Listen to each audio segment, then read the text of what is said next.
Y simplemente dar, por supuesto, las gracias a los asistentes por tener este aforo tan numeroso. Sobre todo veo muchos habitantes, muchos ciudadanos de la población de Agra, y eso siempre nos congratula, porque sin el apoyo logístico de la gente que vive en Agra, incluso la gente que vive en Ellín y que viene a visitarnos, los proyectos de arqueología no saldrían adelante. Doy las gracias también al MUS y al Ayuntamiento de Ellín, porque creo que esta iniciativa de realizar un ciclo sobre el patrimonio arqueológico del término municipal de Ellín es siempre enriquecedor, sobre todo porque en los últimos años ha habido una apuesta en la financiación de varios de los proyectos que llevamos a cabo, y creo que es nuestro deber como investigadores devolver ese rédito o ese aporte financiero por parte de las instituciones y de la ciudadanía, y contar un poco qué es lo que hacemos, a qué nos dedicamos los arqueólogos y, por supuesto, intentar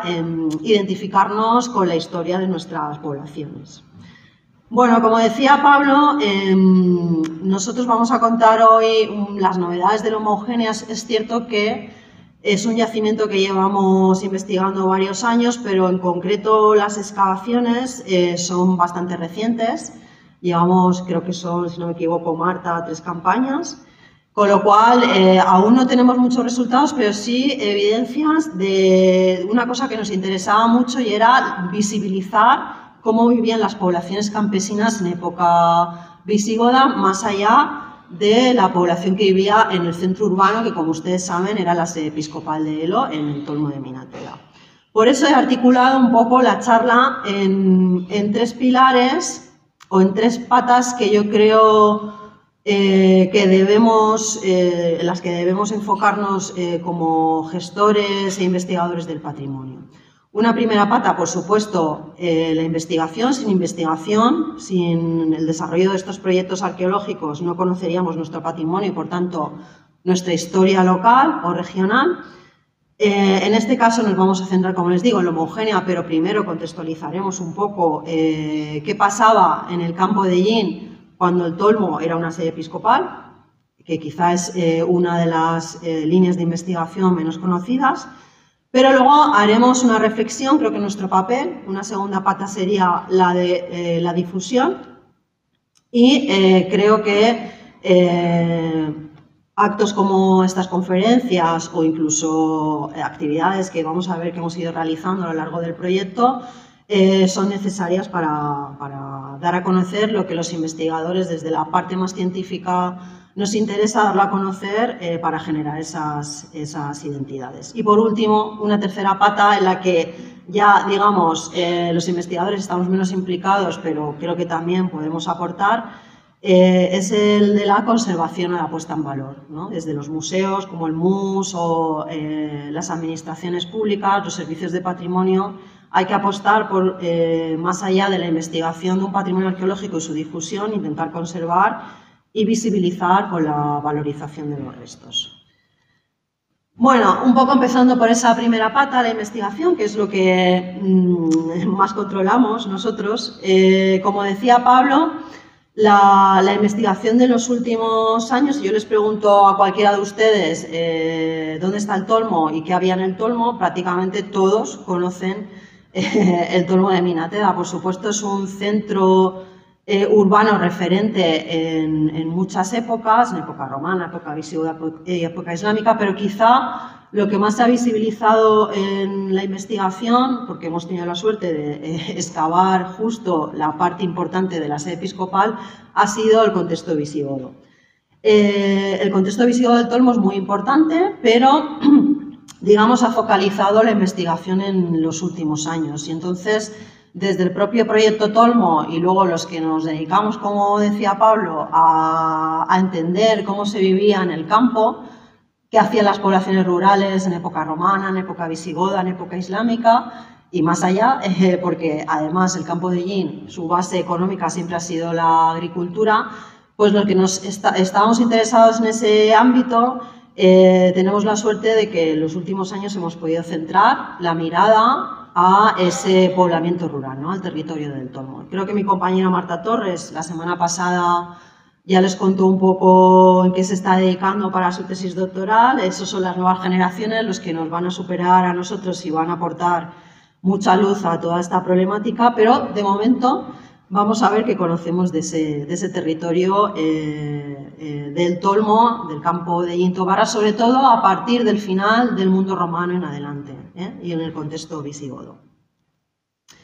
Lo que sabíamos hasta que empezamos el proyecto. Como dice Pablo, o ha dicho Pablo anteriormente, había run-runs, había ruidos, había evidencias muy puntuales de todas las prospecciones en superficie que se hicieron en los años 80, 90 por diferentes profesionales o instituciones, y se sabía que, evidentemente, si hay un centro urbano en el Tolmo desde época romana y luego es una sede episcopal, las sedes episcopales sabrán que en este momento, en el periodo visigodo, son en los centros donde se administra el territorio, donde se controla la recaudación fiscal. El fisco se hacía en especie, con producción agraria, con lo cual en el entorno tenía que haber poblaciones o asentamientos que contribuyeran a generar toda esa riqueza agropecuaria que el obispo recaudaba en el centro episcopal y revertía luego con sus rentas a la propia capital de Toledo, que era donde estaban los reyes.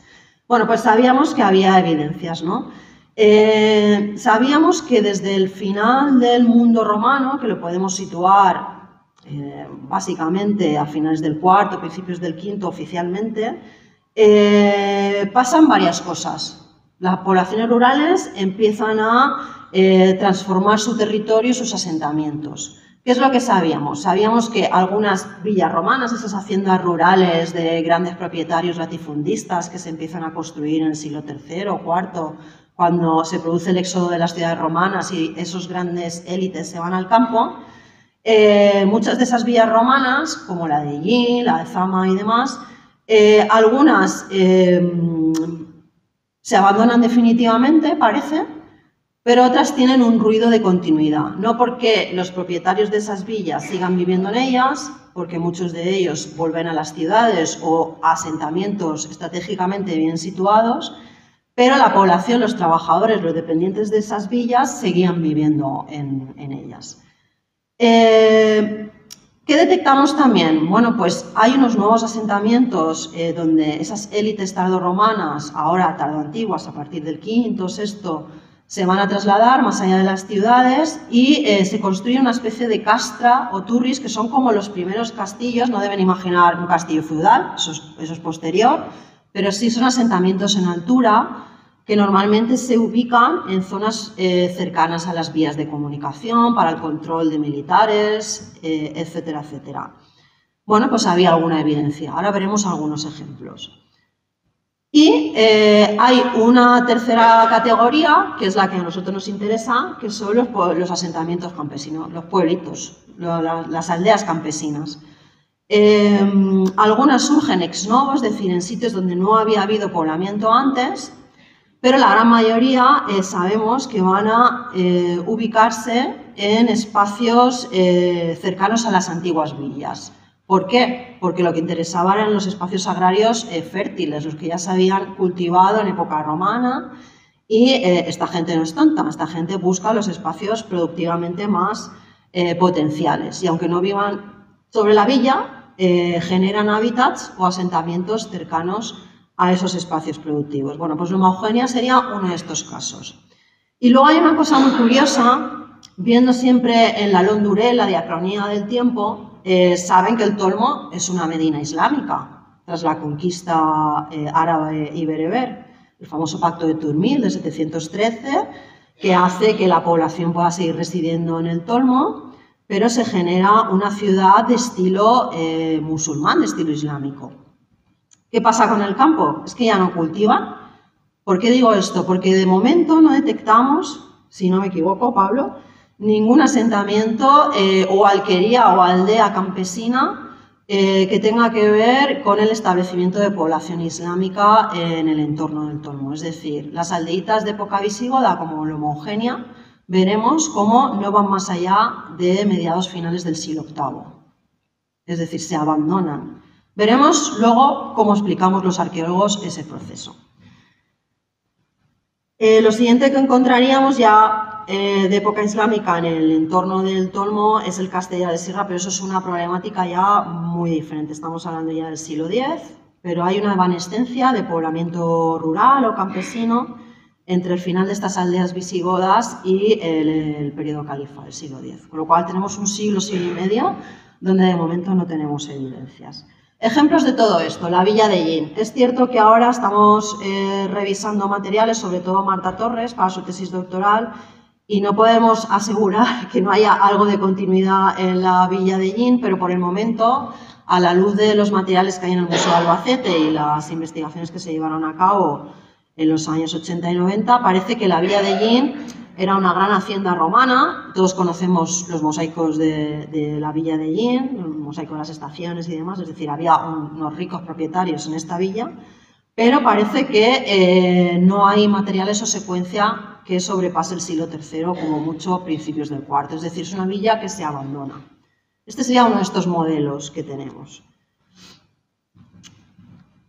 El otro modelo, el que sí que parece que haya ruido de perduración o continuidad a lo largo de un tiempo más allá del mundo romano, el conjunto de la villa de Zama y la Horca.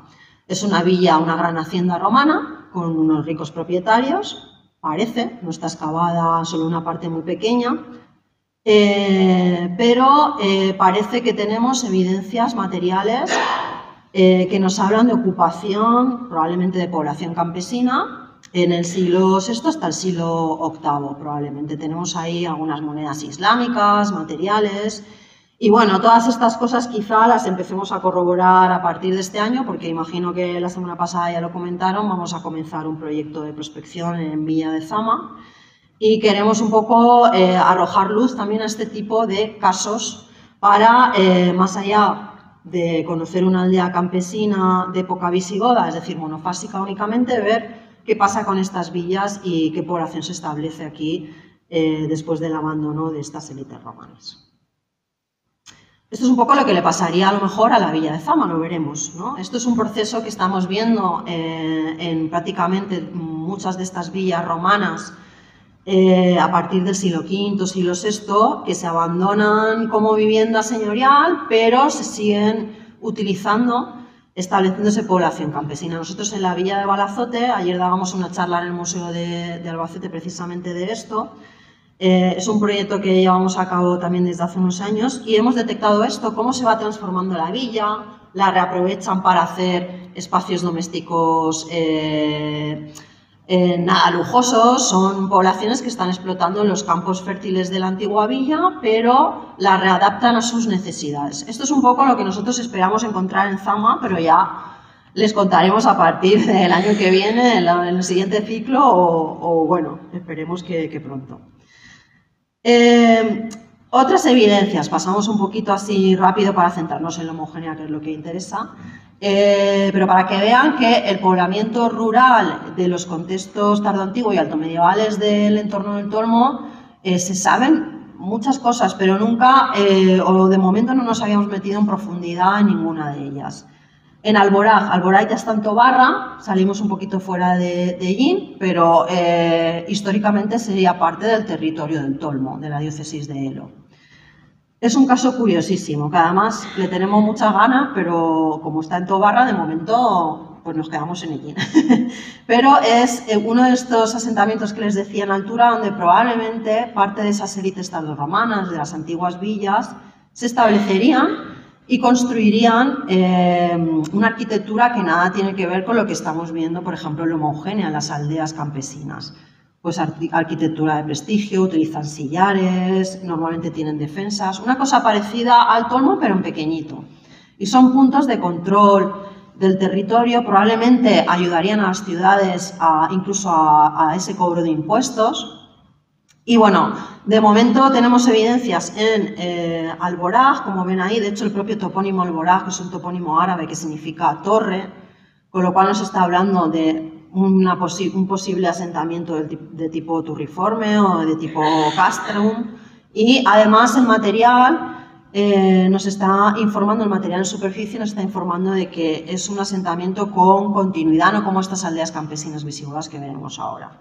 continúa prácticamente con las mismas cronologías que el Tolmo, con un abandono en el siglo X. Torre-Uchea sería un caso similar, es un sitio muy bien ubicado, está cerca de la vía romana y ha tenido continuidad no solo después del mundo romano. Tenemos evidencias de época ibérica, la necrópolis, en época visigoda hay varios asentamientos, alguno de corte campesino y otro que probablemente sea algún castrum. Y además tiene una necrópolis muy interesante en el caso del Pozo de la Nieve, con tumbas de época visigoda cerca de silos donde probablemente almacenaban o depositaban cereal. Es como si fuera un espacio sagrado que sabían que no iban a expoliar o a robar, y entonces depositaban su bien más preciado para esta población campesina, que era el cereal, el alimento, en espacios cercanos a las tumbas, porque era un espacio sagrado, nadie iba a ir ahí a robar nada. ¿De acuerdo? Entonces son casos curiosos. De hecho, es una de las pocas necrópolis donde en contexto visigodo se han encontrado piezas de ajuares como esa que ven ustedes ahí, ese anillo de oro con inscripciones en latín, pues dedicadas a San Juan y demás. Y el otro tipo de asentamientos, que es lo que nos interesa a nosotros y a lo que hemos venido a hablar. Los asentamientos agrarios, los asentamientos campesinos. La base económica del campo de Hellín, históricamente, lo he dicho al principio, ha sido agropecuaria. De hecho, hoy todavía, con estas colonias agrarias de mediados del siglo XX y en la actualidad, se siguen explotando en los campos de forma diferente, evidentemente, tras la mecanización, pero tradicionalmente ha sido la economía base de este territorio. Y asociada a esa economía, los que trabajaban la tierra, los campesinos, vivían de una determinada forma, por lo menos en el periodo visigodo, que es lo que nos interesa a nosotros.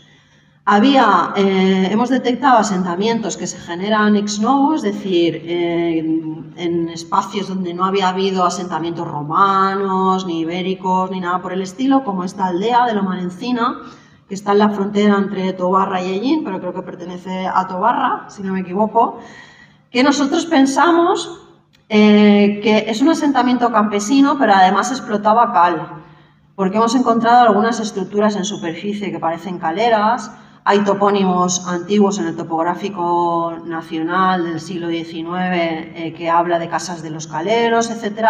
Y probablemente son asentamientos que, además de cultivar, están explotando cal justo en el momento en el que se está construyendo la sede episcopal de Elo, todo el complejo religioso, y probablemente haya necesidad de material de construcción, más allá del expolio posible de materiales. Y bueno, son todo cosas muy incipientes o interpretaciones muy incipientes porque son asentamientos que no están excavados. Y la que nos interesa a nosotros, que como decía Pablo, era la joyita, la que teníamos muchas ganas de meternos desde hacía mucho tiempo.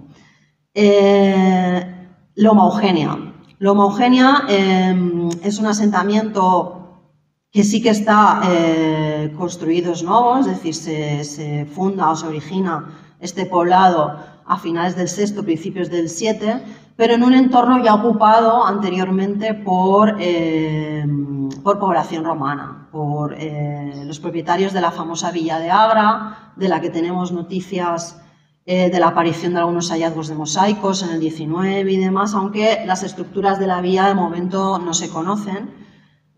Probablemente, como están muy cercanas a la población actual, prácticamente no se conserven nada de la villa, pero hay algunas evidencias de hallazgos puntuales de la villa de Agra y probablemente eran de estas haciendas romanas de un rico propietario que explotaba toda la vega fértil de la Rambla de Agra, que ven el espacio agrario. Bueno, pues la villa de Agra estaría en este punto, cerca de la población actual, y Loma Eugenia es esta pequeña loma que ven ustedes aquí justo al otro lado de la Rambla de Agra.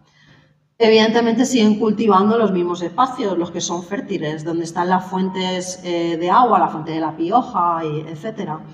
Y esta población se instala en un sitio potencialmente cultivable. ¿Qué tipo de características tienen estos asentamientos campesinos? No solo Loma Eugenia, sino Loma Lencina y otros asentamientos excavados y estudiados en otras regiones del centro peninsular y demás. Son todas muy parecidas. Se ubican en pequeñas lomas. La Loma Eugenia, supongo que alguno de ustedes la conoce, se ha venido a las jornadas o la gente que vive en Agra la tiene muy presente. Es una loma muy suave, a diferencia del Tolmo es muy cómodo excavar allí porque llegamos con la herramienta y prácticamente no tenemos que hacer esfuerzos. De hecho, sobre todo, últimamente las campañas las hacemos alojados en una casa rural que hay justo al lado, con lo cual prácticamente lo tenemos muy fácil.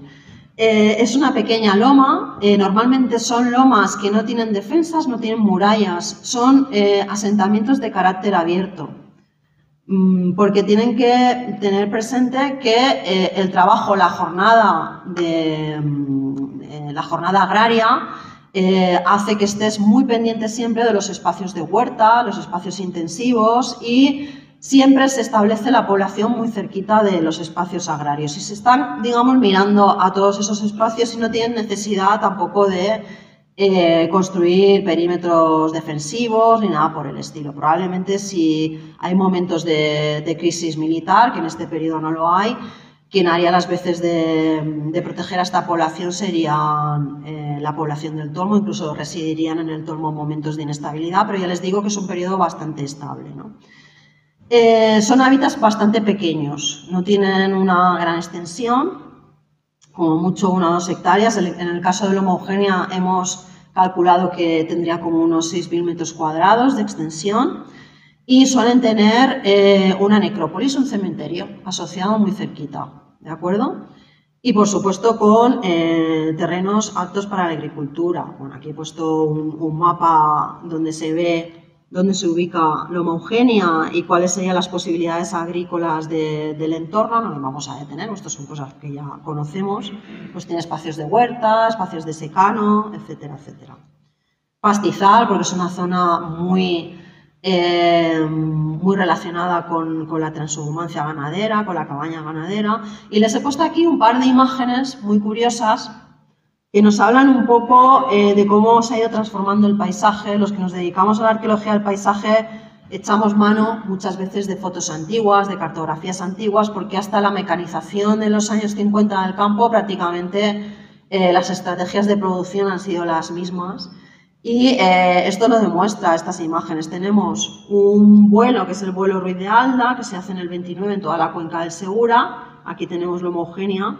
Y justo el espacio cultivado más intensivamente es justo la cuenca de la Rambla, donde hay agua, lógicamente. Pero es que esto se mantendrá incluso en los años 50, incluso hasta prácticamente los años 60, donde se introduce ya definitivamente la mecanización. Esto era el espacio productivo, no te ibas a ir a vivir a otro sitio, justo era ahí, ¿vale? Entonces se siguen explotando los mismos campos que se explotan ahora, aunque ahora, pues con la mecanización y otros sistemas de irrigación y demás, todo esto que en estas imágenes se ve como secanos, ahora pues está cultivado con frutales y demás. Pero para que vean que estaban constreñidos, eran población campesina, su objetivo era trabajar el campo y rendir cuentas al obispo y evidentemente ocupan los espacios que habían sido demostrados como productivos. Bueno, lo que sabíamos hasta el inicio del nuevo proyecto de Loma Eugenia. Bueno, no sé si saben cómo se descubrió el yacimiento, pero es un yacimiento, como muchos de los yacimientos que conocemos, es un descubrimiento casual. A partir de unas obras que se hicieron cerca de un camino para la construcción de una balsa de riego en el entorno de Loma Eugenia, empezaron a comerse un poquito esta loma, donde estaban asentados en el pasado nuestros amigos visigodos, y empezaron a sacar restos humanos y restos de tumbas, que son estas tumbas que ven ustedes aquí. Además, en una visita casual de José Zamorano con su mujer y Ramón Izquierdo, también se dieron cuenta de que había restos y entonces dieron noticia dieron parte al Servicio de Patrimonio y bueno, pues ya saltaron todas las alarmas y entre la obra y la noticia por parte de estos señores a los servicios de patrimonio, pues se empezó a hacer una intervención de urgencia. Se hizo en el año 93 en la zona de la necrópolis por Javier López Precioso y Maite Rico y se excavaron alrededor, si no me equivoco, de una treintena de tumbas y se dieron cuenta efectivamente que eran tumbas de inhumados en ritual cristiano, muy parecidas a las tumbas del Tolmo, que luego excavaríamos en años sucesivos, y con materiales, muy poquitos materiales, porque los visigodos, como son ya cristianos, no se entierran con ajuares. Ellos no creen o está casi prohibido que se entierren con elementos de prestigio, como se hacía en sociedades precedentes. Ellos piensan que no hace falta nada en el más allá, ¿no? Y entonces a veces se entierran con alguna pieza cerámica o elementos de vestimenta. Nosotros les llamamos ajuares vestidos, pues a lo mejor una hebilla de un cinturón, que son todos estos que ustedes ven aquí. O es curioso que en algunos casos se entierran con elementos de su propia, herramientas de su propia actividad profesional durante la vida. Esto es un curtidor de piel, una herramienta para curtir piel, y en las excavaciones recientes que hemos realizado nosotros, ahora verán que hemos encontrado algunos elementos muy curiosos también relacionados con instrumental, pues no sabemos muy bien para qué, pero actividades laborales. Pero en general no tienen ajuares, pero sí se vio enseguida que eran enterramientos de época visigoda con materiales de época visigoda, finales del VI, VII y como mucho llegaban hasta mediados del VIII. Bien, pues más allá de esta excavación de emergencia del año 93 no se hizo ya prácticamente nada más en el yacimiento. Se conocía que era un sitio con potencial, había mucho material de superficie y he de aclarar que se llama Nueva Eugenia porque cuando se inscribió en el catálogo de bienes del Servicio de Patrimonio se le hizo un guiño a la mujer de José Zamorano, que es Eugenia, además una mujer muy agradable, y se inscribió el yacimiento con ese nombre y nosotros debemos utilizar ese nombre porque si no los permisos de excavación no nos los darían, pero tradicionalmente la gente agra reivindica el topónimo histórico que es el Cerro de los Sillares, además tiene hasta sentido, ¿no?, que se llame así, porque hay tumbas con sillares y lajas y demás. Bueno, esto es un poco lo que conocíamos y el ruido de fondo que tenía la Eugenia, pero no sabíamos cómo vivía esta población, qué tipo de casas tenía, más allá de del cementerio, de cómo se inhumaban, pues si eran tumbas reutilizadas en varias generaciones, parecía que sí. Si, por ejemplo, más allá de la población visigoda que parecía que podía haber habido continuidad en época islámica y podíamos encontrar alguna tumba en ritual islámico, por el momento ya les digo que no. Y bueno, pues nos interesaba mucho ver cómo visibilizar esta población campesina que en el fondo era la base por la que el obispado pudo funcionar y ser tan interesante y tan importante en la diócesis o en el territorio de Elo.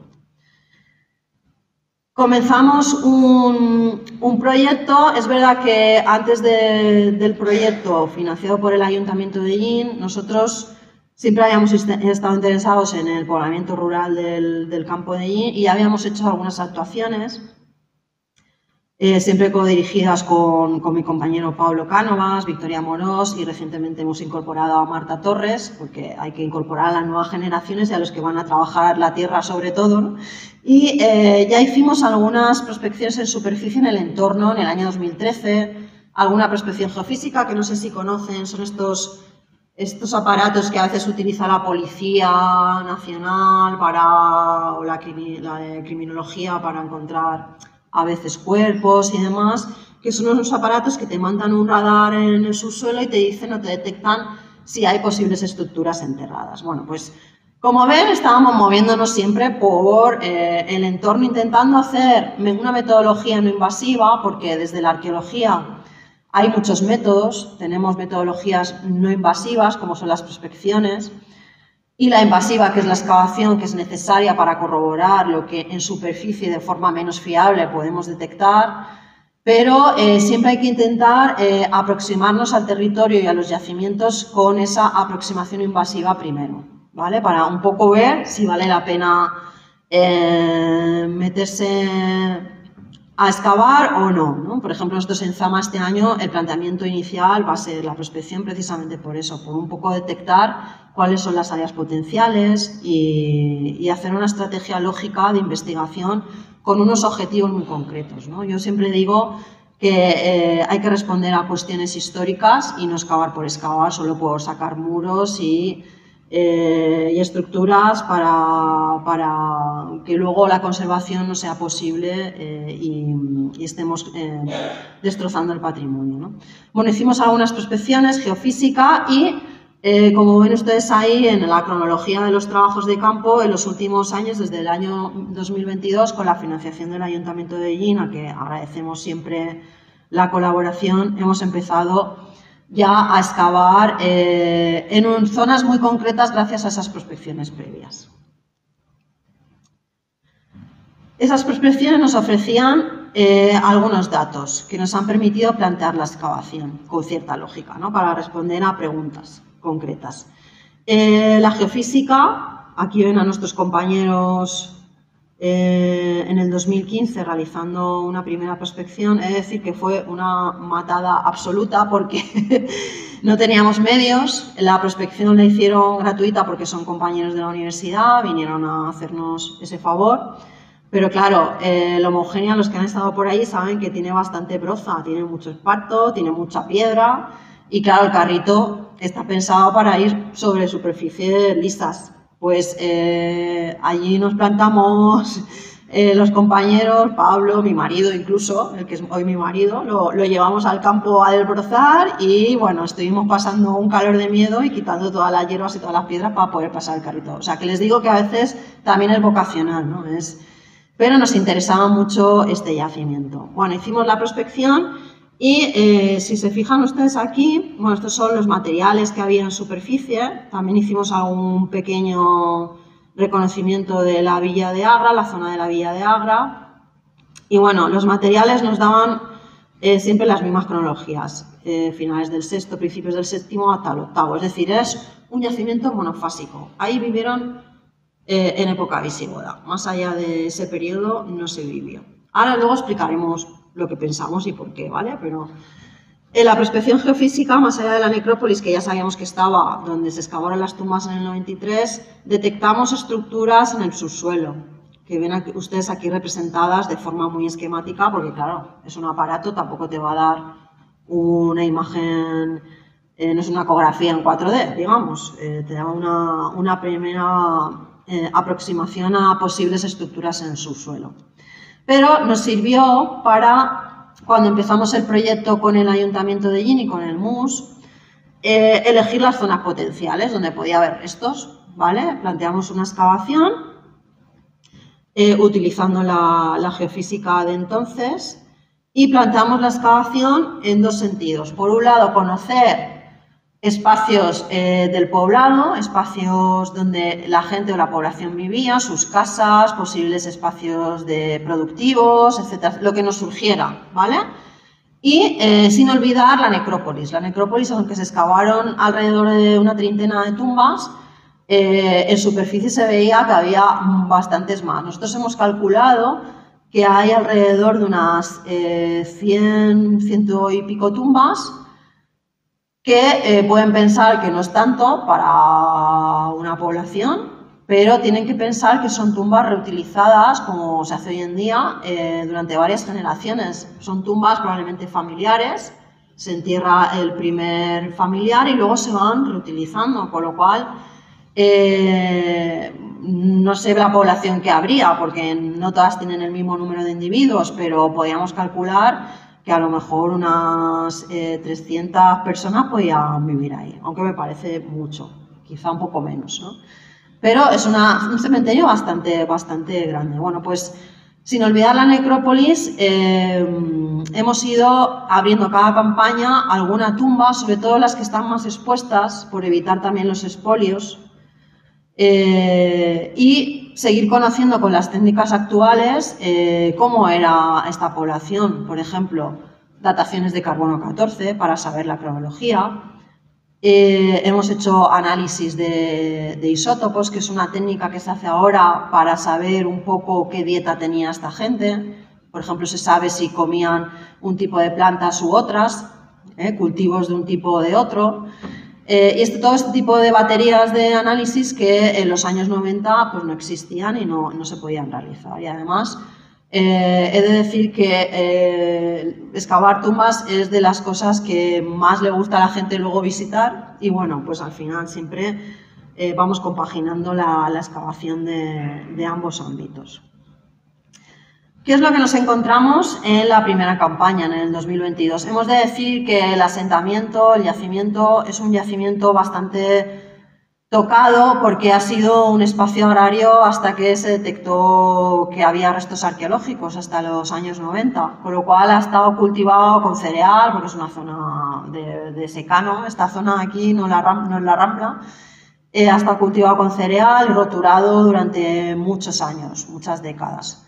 Con lo cual, algunos de los restos aparecen muy erosionados, que es lo que nos pasó un poco en las dos primeras campañas. Aunque hemos de decir que los resultados han sido bastante interesantes, porque hemos detectado, como ustedes ven aquí, esta es la imagen aérea de los resultados de la primera campaña, detectamos un edificio bastante alargado, creo que tiene, si no me equivoco, Marta Victoria, unos 12 metros de largo, por 4 o 5 metros de ancho. Es decir, un edificio muy alargado, muy alterado la secuencia, pero los materiales que recuperamos, más allá de las lozas modernas, que son consecuencia de la roturación de tierras en la actualidad, en época moderna y contemporánea, todo lo demás, todos los materiales eran de cronología visigoda, es decir, ahí no hay nada islámico ni nada posterior. Y es un edificio que nos recordaba mucho a algunas edificaciones, algunos edificios excavados en aldeas de época campesina, como la nuestra, en el centro peninsular, en la zona del entorno de Toledo, donde estaba la capital del reino, en la zona de Madrid, como esta que ven ustedes aquí, que es el asentamiento de Gózquez, que tiene todo un poblado, y luego aquí ven la necrópolis, el cementerio. Es muy parecido a nuestro asentamiento, lo que pasa es que este es bastante más grande. Y nos recordaba a estas estancias que ustedes ven aquí.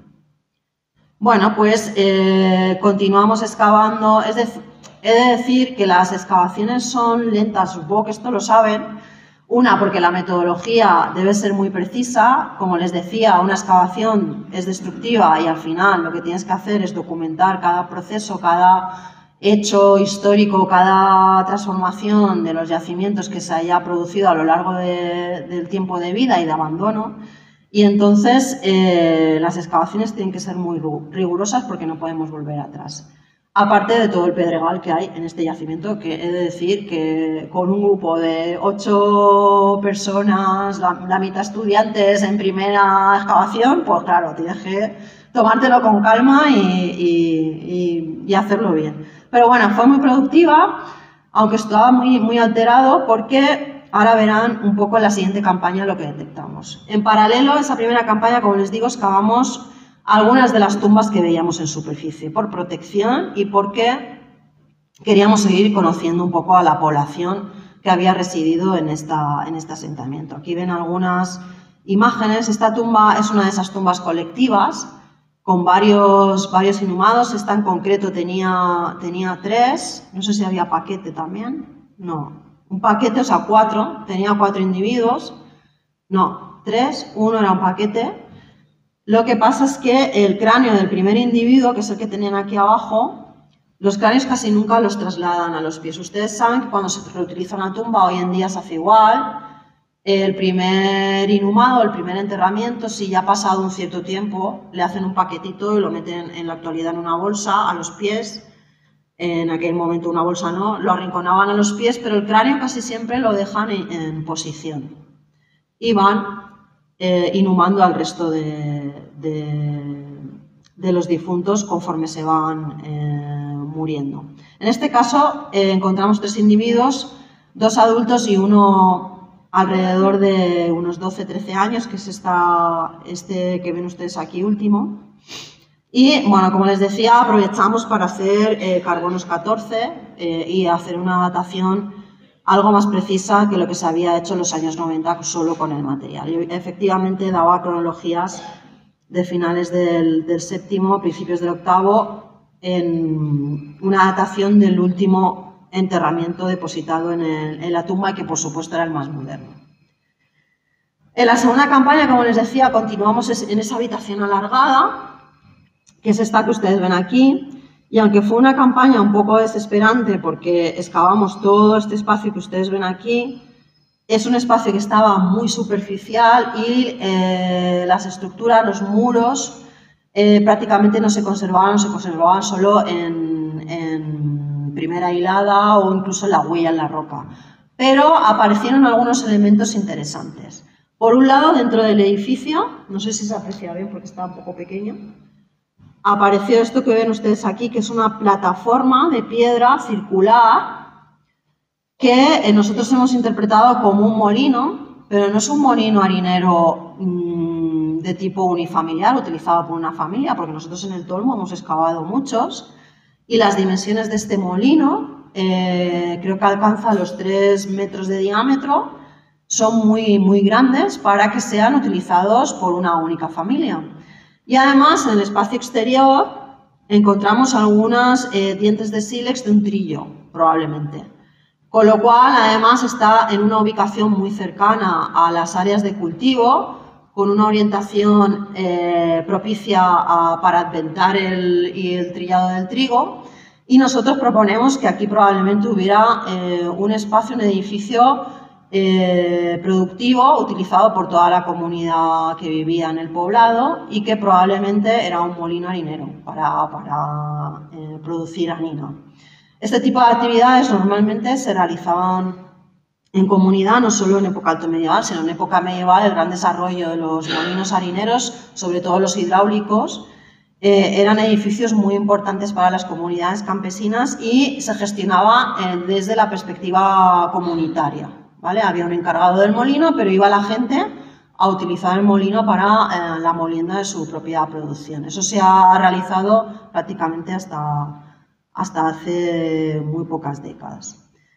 En paralelo también pues excavamos otra tumba. Y esta es muy curiosa porque en esta no había, me parece que solo había un enterramiento. Esta era individual, este dijo yo me entierro solo, o no tenía familia, no lo sabemos. Esto ya es proponer cosas aquí en familia con vosotros. Pero es curioso porque apareció con una hebilla de cinturón muy diferente a las que tenemos aquí en el Museo de Ellín y que hay en el Museo de Albacete y que son esas que veíamos antes en las imágenes previas. Es así como un 8, pero está datada también en el siglo VII. Y luego apareció esta herramienta que ven ustedes aquí al lado de la manija. No sé si alguien es capaz de identificar que puede ser, perdón. Ah, bueno, es que no la he puesto en grande. Bueno, no sé si se ve muy bien. Es un hierro que tiene una forma así como de omega y luego tiene una piedra de sílex. Y la tenía en la mano. Es un chisquero, un pedernal, para hacer chispa. Súper curioso. Nosotros al principio, ¿esto qué es? ¿Esto qué es? ¿Esto qué es? Pero claro, con la piedra de sílex y luego viendo paralelos en otros yacimientos. Así que, jocosamente y sin perder el respeto, por supuesto, siempre decíamos, este ha querido enterrarse con su mechero. Vamos, este lo tenía claro. Pero es curioso, sería una herramienta de trabajo, como aquel curtidor de pieles que hemos visto en otra tumba, y se lo llevan, lo amortizan en la tumba. No sabemos muy bien por qué, pero no lo ven como un elemento simbólico para el más allá, simplemente que los identifica en el estatus social que tenían, les identifica como su herramienta de trabajo les identifica a ellos, ¿no? Entonces es como una cosa muy curiosa. Y en la última campaña lo que sí que hemos planteado, una vez que ya estaba el edificio productivo excavado, el edificio que nosotros interpretamos como molino harinero, además si se fijan, está justo en esta parte de aquí y excavando un poquito más hacia el norte, hacia la dirección de la necrópolis, ya no salían restos y prácticamente no había materiales. Con lo cual sabíamos que estábamos prácticamente en el límite del hábitat, del poblado, antes de llegar al cementerio, donde probablemente ya no había edificaciones y, por supuesto, mucho menos viviendas. Nos interesaba detectar un espacio doméstico, al menos, entender un poco cómo residía esta gente, esta población. Hasta ahora habíamos documentado un edificio productivo y nos interesaba documentar alguna vivienda. ¿Qué es lo que hicimos? Como con la prospección geofísica original, la del 2015, nos habíamos centrado solo en esta parte, porque ya que lo hacían gratis tampoco ibas a explotar a la gente y a los compañeros no les ibas a hacer destrozar todo el yacimiento, pues esta campaña, como teníamos algo de financiación, trajimos a un geofísico, a Jesús García, para que nos hiciera una prospección geomagnética. Es muy parecida a la que habíamos hecho en 2015, pero con otra técnica. Estas prospecciones lo que te detectan es además unidades negativas, es decir, posibles fosas, aljibes, elementos que no sean estructurales construidos también, ¿vale? Entonces lo planteamos justo al sur del edificio del molino, planteamos esta prospección geomagnética antes de empezar a excavar en esta campaña. Y bueno, detectamos algunos elementos que nos hacían intuir efectivamente que ahí íbamos a encontrar espacios de vivienda, espacios probablemente silos para depositar cereal, bueno, no sabíamos, pero daba la sensación de que íbamos a encontrar este tipo de elementos. En paralelo hemos ido actualizando o digitalizando también la información de los años 90. Hemos hecho vuelos de dron de la necrópolis, poniendo todos los números de sepultura antiguos, en fin, tareas que hay que hacer en paralelo a toda esta documentación nueva. Y bueno, los resultados de esta última campaña, que la realizamos en septiembre, son efectivamente bastante halagüeños, porque en toda esta prospección geomagnética, donde ustedes ven que ya habíamos identificado posibles depósitos o aljibes, los que están en azul, los que están en amarillos podían ser estructuras de hábitat, viviendas. Evidentemente es una interpretación muy esquemática, porque el aparato, ya digo, no hace magia, pero nos daba la sensación de que ahí había elementos. Y planificamos una excavación, un nuevo sondeo en una de estas áreas, pues localizando, como ustedes ven, este sector que ven ustedes aquí, todavía en fase de excavación. Como ven, todavía hay mucha piedra, pero ya se intuyen varios muros y varias estancias. En paralelo, antes de ver en detalle ese edificio, hemos excavado otra de las tumbas, justo la de al lado del señor con el chisquero, que estaba, como ven, con la cubierta, y hemos localizado de nuevo una tumba colectiva. En este caso no ha salido nada de material, ni hebillas de cinturón, ni nada de cerámica, pero bueno, ha sido bastante interesante. Estaba en muy mal estado de conservación. Deben de tener en cuenta que esta zona es una zona que además iban siempre en busca de áridos para construcción, para los caminos, y es una tierra muy calina y los huesos acaban muy destrozados, con lo cual a veces encontramos los restos muy machacados. No se puede hacer a veces ni carbono 14, pero intentamos documentar en la medida de lo posible la posición y bueno, toda la información que nos dé la tumba. Como ven, son tumbas, no hemos hablado mucho de las tumbas, son tumbas todas muy parecidas, excavadas en la tierra, son fosas excavadas en la tierra, con muy poca construcción, algunas tienen cistas. Las cubiertas son como las que habrán visto en el Tolmo, cubiertas de laja, son muy sencillas, es decir, que tengan en cuenta que son poblaciones cristianas y piensan que no necesitan nada material, ni nada que identifique su estatus, ni nada por el estilo. Con lo cual, pues son tumbas muy sencillas. Dirán, bueno, es que eran campesinos. No, porque en el Tolmo exactamente son iguales. En el Tolmo pues había población que era élite y otra que no era élite del obispado, pero los que se supone que son la élite del obispado, que se entierran en la iglesia o cerca de la iglesia, porque es un espacio privilegiado, son tumbas muy similares a estas, por no decir idénticas. Con lo cual, Es la simplicidad de este periodo. Y el edificio que hemos documentado en este nuevo sector es un edificio que, como ven, tiene muros, conserva, digamos, las cimentaciones. Ya les digo que son espacios muy roturados, pero en este caso el material no es material moderno, es material todo visigodo, no está alterada la secuencia estratigráfica, con lo cual tenemos muchas expectativas en la campaña de este año porque lo hemos dejado a nivel de derrumbe de piedras y esta campaña excavaremos justo los suelos de este edificio. Pero por el momento nos da muy buena espina, parece que hay dos fases constructivas con añadidos de muros y demás, y hasta la fecha, si se fijan, tenemos un edificio que tiene una habitación, 2, probablemente 3, 4, 5 y 6, unas 6 habitaciones, y no está completo, porque hemos hecho un sondeo, bastante grande, por cierto, es que no da la sensación, pero es bastante grande. Con lo cual, ¿qué es lo que esperamos documentar este año en este edificio? Pues, por ejemplo, si son edificios de una sola familia o son espacios domésticos de varias familias, ¿cómo vamos a saber eso? Pues si aparecen en las distintas habitaciones hogares o cocinas, nosotros identificamos las cocinas como unidades domésticas individuales, cada una. Es decir, que vivía una familia en ese espacio. Si hay una cocina en una estancia al lado, ahí viviría otra familia. Pueden ser todos familiares, pero digamos son unidades conyugales, por así decirlo. Pero también puede ser que pase como en Gózquez, ese asentamiento de Madrid que les decía, que son edificios donde hay espacios de vivienda, pero también espacios de almacenaje.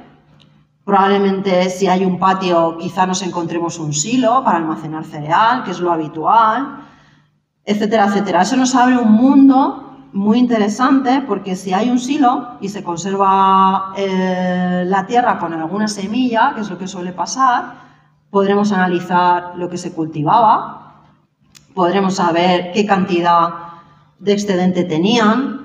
Si son silos de unos 70 litros, probablemente es una economía de autosubsistencia y no comerciaban con la producción, salvo lo que tenían que pagarle al obispo.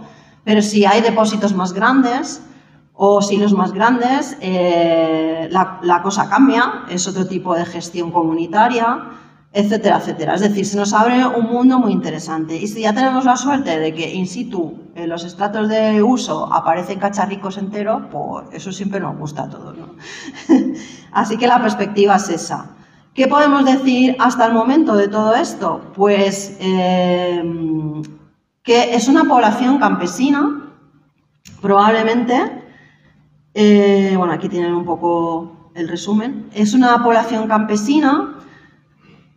Creemos que dependiente del obispado en el sentido de que trabajaban para rendir cuentas al obispo, son territorios, antiguos territorios o espacios agrarios que habían pertenecido a las élites tardorromanas que cuando abandonan la villa estas propiedades seguirán en uso, pero probablemente ya expropiadas por el obispo. Esto es una idea que venimos rondando y que las fuentes, aunque no lo mencionan claramente, sí lo dejan caer. Y esta gente lo que está es explotando la tierra para vivir ellos y para trabajarlas para el obispado. Tengan en cuenta, como les decía, que los obispados eran espacios importantes en la administración del Estado visigodo. Además, dentro del propio poblado nos interesaría saber, por ejemplo, si, como parece que nos ofrece la prospección geomagnética, como ven, hay edificios como dispersos, sin una lógica urbanística. Eso no debe ser casual. Probablemente, como pasa en Gózquez de nuevo, entre los edificios o viviendas probablemente tendrían incluso sus espacios de huerta intensiva, sus pequeños huertitos. Esto es una cosa que se da en época medieval plena, claramente, pero en época alto medieval se ha detectado solo en algunas aldeas. Entonces, bueno, pues vamos a plantear algunos sondeos geoarqueológicos en esos espacios vacíos que hemos detectado con la geofísica, también en las zonas de cultivo, y estos sondeos lo que te permiten es ver si hay suelos de cultivo, antiguos, de qué cronología, en fin, todas estas técnicas tan modernas que hacemos ahora los arqueólogos. En paralelo, como les decía, hemos visto o hemos corroborado efectivamente que son aldeas que se abandonan a finales del siglo VIII, no hay materiales más allá de esto, es decir, población islamizada no se asienta en estas aldeas, y la explicación que se nos ocurre es que precisamente es en este periodo, tras la firma del Pacto de Tudmir, entre musulmanes y visigodos y cristianos, que sabemos que la ciudad del Tolmo fue una de las ciudades del pacto, y la ciudad del Tolmo en este momento se empieza a densificar, se empiezan a construir cantidad de tumbas, de viviendas, perdón, se transforma toda la superficie del complejo religioso, y además en superficie vemos que prácticamente se ocupa todo el cerro. Se traslada esta población campesina a la nueva Medina islámica. La sociedad islámica es una sociedad muy urbana, no quiere decir que no siguieran cultivando, pero probablemente necesitan aporte de población extra para desarrollar todo este proyecto urbanístico y además desarrollar las actividades que empezamos a detectar en el Tolmo en este momento. Como les digo, Castellar de Sierra es una cosa muy posterior, que es un poco lo que detectamos en el paisaje andalusí de este territorio ya una vez se abandona el Tolmo. Nosotros, como les digo, pensamos que habrá probablemente una concentración de población rural en el entorno del Tolmo, en la ciudad, porque además es cuando se empiezan a desarrollar actividades de tipo rústico. Las almazaras, algunas son previas, pero muchas son de época islámica. Encontramos corrales con animales, estabulados, etc. Es decir, es una ciudad, pero muy ruralizada. Entonces, es una hipótesis que nosotros manejamos y que, bueno, poco a poco iremos viendo. Ahora, cuando estemos en Zama, nos saldrá una alquería enorme y estará muy bien, porque le daremos visibilidad a la población rural en época islámica, pero de momento es lo que nosotros pensamos. Y ya un poco por acabar, y no les aburro más, les hablaba de la segunda y la tercera pata. La difusión. Efectivamente, a nosotros nos interesa mucho qué cultivaban, qué comían, si tenían silos más o menos grandes, cómo era la población, a ustedes también, pero si no se lo contamos, de alguna forma no se da a conocer, y además es nuestra obligación. Por supuesto, hacemos actividades como las jornadas que organiza el MUS, con bastante éxito en cada campaña, les animo a que vengan. Luego, desde el propio museo, con esta actividad que hacen de la pieza del mes, a nosotros nos han dado mucha visibilidad. Es cierto que como solo tienen de momento villas de cinturón del yacimiento, porque muchos materiales están en el Museo Albacete, que es el provincial, pero Pablo es insistente y todos los años saca alguna pieza de la Homogénea para darle visibilidad. Y nosotros pensamos que en el futuro, cuando tengamos más información, pues estaremos incorporados en esta línea de didáctica que está realizando el propio MUS, con talleres didácticos para primaria y secundaria, si lo esperamos, en la que colaboraremos.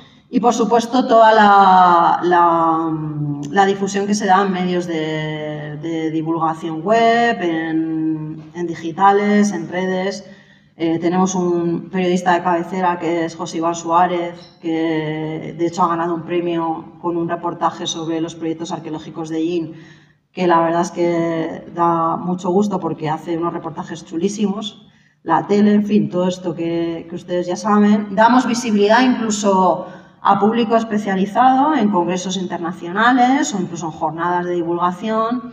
La revista Macanaz, que ha retomado su andadura y que nosotros participamos con la Homogénea en el primer número, y estamos preparando una publicación, un libro, sobre los paisajes arqueológicos rurales en época tardoantigua, en la que incorporaremos también la Homogénea, que saldrá en esta colección que ustedes ven aquí, de Petracos. Y, por supuesto, una cosa que siempre gusta mucho es las recreaciones, las ilustraciones. Nosotros, hasta la fecha, lo que podemos proponer es esto que ustedes ven aquí, nuestro poblado con su molino harinero, adventando o trillando el trigo, y posibles edificios o viviendas de tipo disperso. Hasta la fecha solo podemos reconstruir esto. Y, por supuesto, el ritual de enterramiento del cementerio, que ese sí que lo tenemos muy conocido, pues ya solo por las intervenciones antiguas, por las nuestras, y porque en el Tolmo, ya les digo, se ha detectado o se realiza de la misma forma. Y bueno, en la última pata, y con esto acabo, propuestas. En el futuro yo creo que desde el propio Parque Arqueológico del Tolmo, ya que el territorio forma parte también del parque, pues en ese apartado de un entorno por descubrir podríamos proponer rutas de senderismo, pero culturales, pues viendo algunos ítems importantes que estamos investigando, que vamos a investigar y que nos darán una idea clara de cómo funcionó el poblamiento rural, estas poblaciones rurales desde época romana hasta el final del Tolmo. Nosotros hemos propuesto ahí algo, pero bueno, es una cosa puntual. Es una ruta fácil, 4 horas, y no tiene un perfil muy amplio, con un refrigerio en Agramón, ahí lo he puesto también. Pero claro, si llegas al yacimiento y no hay nada, la conservación, la puesta en valor, hemos de decir que no todo se puede musealizar, depende mucho también de los restos o las evidencias, los testimonios que quedan. Hemos visto que la homogénea es muy importante porque da visibilidad a un tipo de sociedad campesina que hasta la fecha no se había visibilizado en nuestras investigaciones y en el entorno identitario del territorio del campo de Ellín, pero sí que probablemente se incorporarán algunos paneles explicando los resultados de las investigaciones con código QR, con información, para si se visita, al menos en la zona de la necrópolis que estará a la vista, que la gente vea un poco lo que hemos hecho. Y creo que por el momento es esto lo que hacemos, proteger los restos cada año, además es nuestra obligación. Y creo que con esta acabamos. Si tienen alguna duda, alguna consulta, estaré encantada de responderle. Muchas gracias.